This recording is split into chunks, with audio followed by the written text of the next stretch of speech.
Welcome to Vietlingo, learn Vietnamese your way, your dialect. Hi everyone, my name is Thanh Huyền. I'm a Vietnamese teacher at Vietlingo.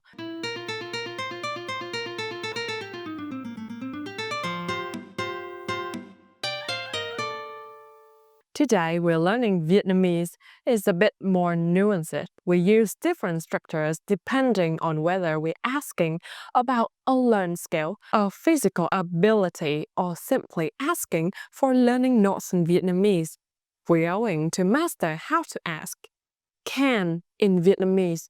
In English, you use can for everything.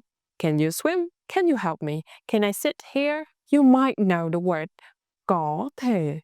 Can, but we rarely use it in daily conversation. Getting this right is essential for sounding natural when you're making requests or chatting about abilities in Vietnam. Let's listen to a quick conversation between two colleagues, Mai and Nam. Nam ơi, anh biết dùng cái máy chiếu này không? Anh biết. Em cần giúp à? Vâng ạ. Em cắm dây vào rồi mà không lên hình, anh xem giúp em được không? Được chứ?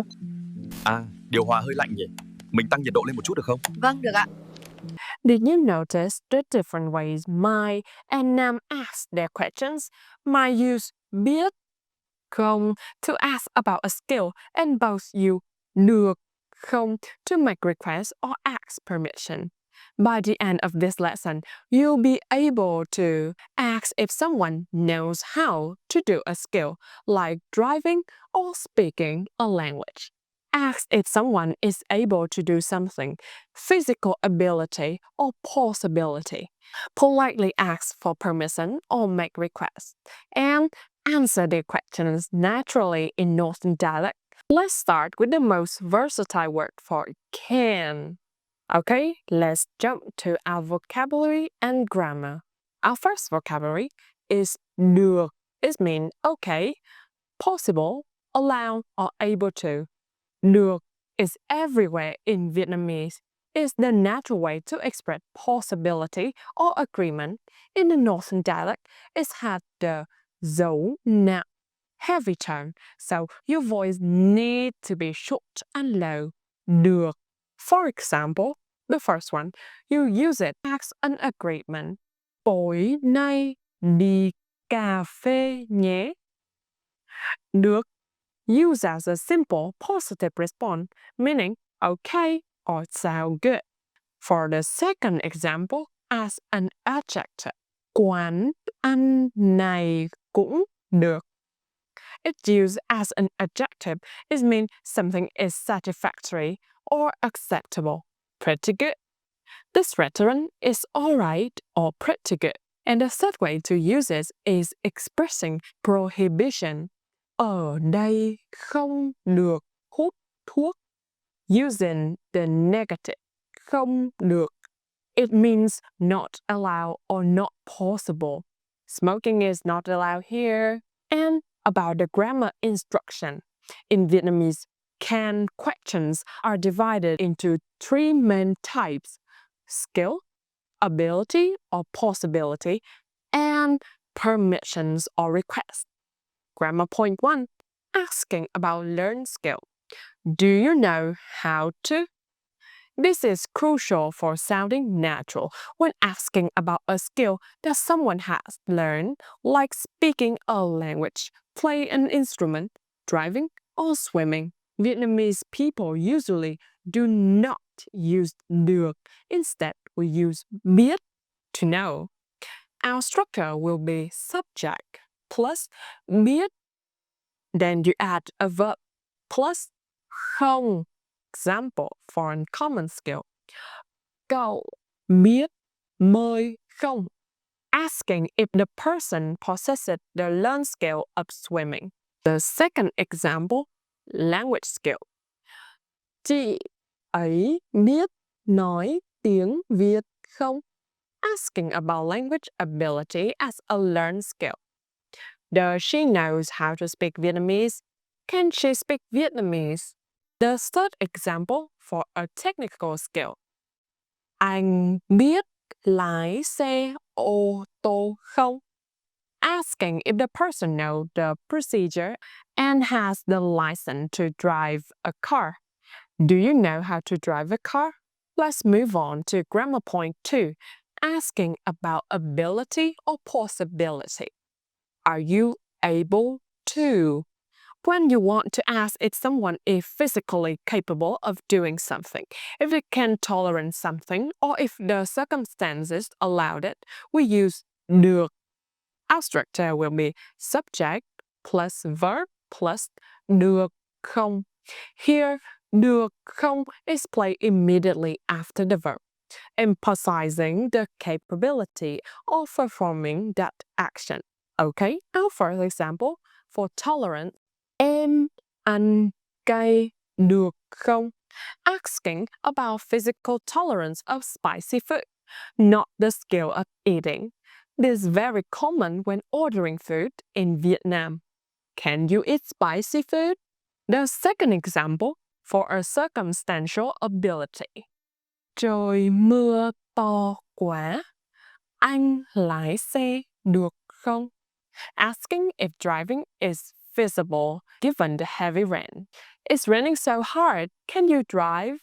And for the third example, of physical strength. Cái vali này nặng quá. Chị xách được không? Asking if the person has the physical strength to carry the suitcase. This suitcase is too heavy, can you carry it? Jump to our third grammar point, asking for permission or making requests. Is it okay if? This is the most common way to ask for favors, check availability, or ask permission. It's very polite and natural. Our structure will be statement plus được không. You state the entire situation or action first, and then you place được không at the very end of the sentence to ask if that statement is acceptable or possible. First example, checking availability. Ngày mai chúng ta gặp nhau lúc 9 giờ sáng, được không? The statement is ngày mai chúng ta gặp nhau lúc 9 giờ sáng. Tomorrow we meet at 9 a.m. Adding được không checks if this plan works. Can we meet tomorrow at 9 a.m.? For a second example, asking permission. Em ngồi đây được không ạ?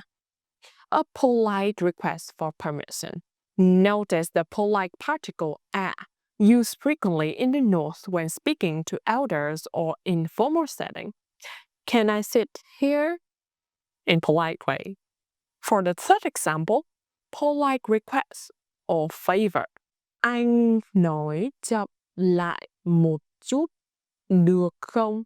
A polite way to ask someone to modify the action is much softer than a command. Can you speak a little slower? Grammar point 4, answering can questions. Answering is simple, but make sure you match the keyword used in the questions. For được không questions of ability or permission. Yes, được is okay, yes. Polite yes in Northern is được ạ. How about to say no, not possible, không được. Let's move on to biết không questions about skill. If you know how, yes, you say biết. You don't know how, like you say no. Không biết. For an example, answering a request. Cậu giúp tớ được không? You will answer, được chứ. Được chứ is an enthusiastic yes, like sure. Can you help me? Sure. Second example, answering a skill questions. Anh biết sửa máy tính không? Xin lỗi, anh không biết. Stating that the skill is lacking. Do you know how to fix computers? Sorry, I don't know how. And the third example, answering a permission questions negatively. Mình đỗ xe ở đây được không? Không được đâu. Denying permission, adding no at the end softens the refusal slightly. Can we park here? We cannot. Now we move to practice time. Let's practice recognizing the difference. First activity, biết or được. Choose the correct word, biết or được, to complete the question naturally in Northern Vietnamese. 1. Cậu chơi piano không? 2. Tớ mở cửa sổ. Không. 3. Bạn ăn sầu riêng. Không. 4. Em lái xe máy không? Let's move on to activity 2, translation challenge. How would you translate these sentences into Northern Vietnamese? 1. Can you help me? 2. Can you speak English? 3. Can we pay by card? 4. Can you drink alcohol? Tuyệt vời! Excellent. Let's quickly recap the 3 main ways to ask can in Vietnamese. 1. Learn skill. Do you know how? Use biết plus verb plus không. 2. Physical ability or possibility. Are you capable? Use verb plus được không. 3. For permission or request. Is it okay if? You use statement plus được không. The distinction between biết and được and the placement of được không are the key to sounding like a local. Practice with your friends or teacher today. If you enjoyed this lesson, like, share, and subscribe for more Vietnamese lessons from Vietlingo. Thank you for watching. See you next time. Cảm ơn. Xin chào và hẹn gặp lại. That's the end of today's lesson. Thank you so much for watching and learning Vietnamese with us. If you'd like to experience our teaching style in person, we'd love to invite you to a 30-minute free trial lesson with one of our experienced Vietlingo teachers. Just scan the QR code and book your spot. We've helped thousands of learners around the world speak Vietnamese with confidence, and we can help you too.